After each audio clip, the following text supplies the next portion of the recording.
Hey, it's your girl Nyla, and I am making this video to first say that a lot of people are losing their lives because of silliness and selfishness and heartless people.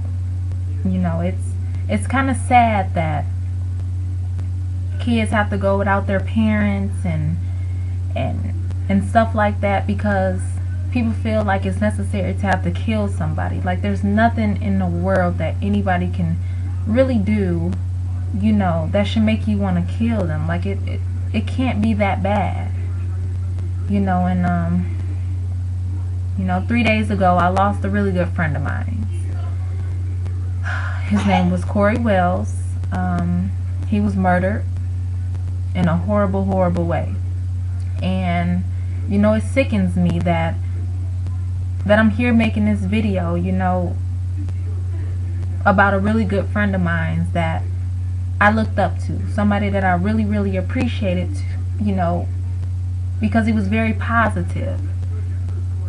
And you know, every time I was around him or talked to him on the phone, he was doing paperwork, or you know, he was talking to football coaches, or you know, talking to artists about performing at his events on Wednesday. You know, he was always positive, and I enjoyed, you know, being around him and speaking to him because he basically, you know, was a well-respected person, very well-respected, because of the dreams and the visions that he had to help other artists, you know, achieve their goals and reach, you know, reach steps that might have been hard for them to reach on their own. And I myself was one of those artists. You know, I basically was, you know, communicating with him prior to his death or whatever, and it broke me down to a place that I have never been before, because I had so much respect for him. You know, I respected him so much. So to hear that something like that had happened to him, I couldn't believe it. And you know, 3 days later, it still hurts. It's really not sinking in that this really happened to a really good friend of mine that I didn't see hurting anybody. You know, all I could think about, you know, when somebody says his name is a positive influence to young artists. And you know, he was telling me, like, man, this event that I have December 5th is one of my biggest events that I probably will ever do. And I'm like, man, I'm down, you know, I'm down for it, and I'll be there to support, you know. And he was like, man, that's what's up. I need that. I appreciate it. And he was asking me, you know, what do I think that would make his event go smooth and, you know, make things work out. I'm like, you know, just have positive people around you. Just do it. And he was like, man, that's what's up. And it just hurts me so bad, you know, that people feel like they have to kill people to, you know, prove a point, or you know, you have to hate on someone to make you look better or make you stand out. That doesn't. It makes you, you know, how can you go to sleep at night just thinking like, man, I really just hurt somebody? Like, how? I don't get it. So, you know, it hurts me. It makes me sick that, you know, people can just do hurtful things to people that have kids. You know, they have kids. What are their kids supposed to do?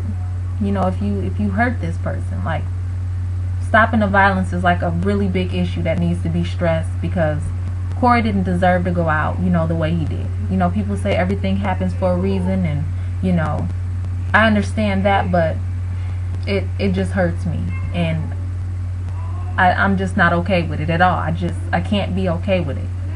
You know, I had so much love and respect for him, and I still do. You know, he had visions that he wanted to be achieved and that he planned on doing, and that he put so much time into. Like, I myself don't know anybody that will wake up at 5, 6 o'clock in the morning to do paperwork to help other artists shine and, you know, to achieve goals. Like, who does that besides somebody that really has respect for people?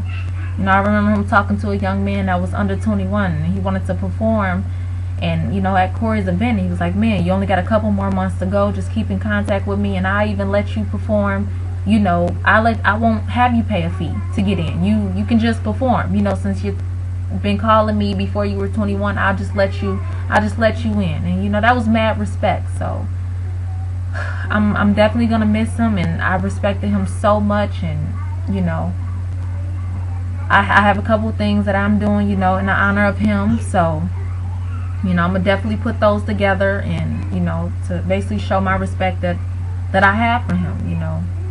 So Cori, I just want to say I love you, I miss you, I respect you so much, and the stuff that you did for people, I appreciate you. I was watching you to see, you know, how you got through, you know, your days of just living, eating, sleeping, breathing off of other people's, you know, talent. Like you, that was your motivation to keep going, is to see people happy and perform at your event. So I appreciate you so much for that. And you know, I love you and I miss you a lot. I really do. You know, it's kind of sad that I can't go to your page and keep seeing you change your status from single to relationship, back and forth, you know, getting these women all wound up and, you know, putting smiles on their faces. And you know, I appreciated that. You know, that was my laughs. That was stuff that I needed to see to, you know. But I appreciate you so much. I really do. And thank you so much for, you know, being a big influence in my life. I love you. Rest in peace. Thank you so much.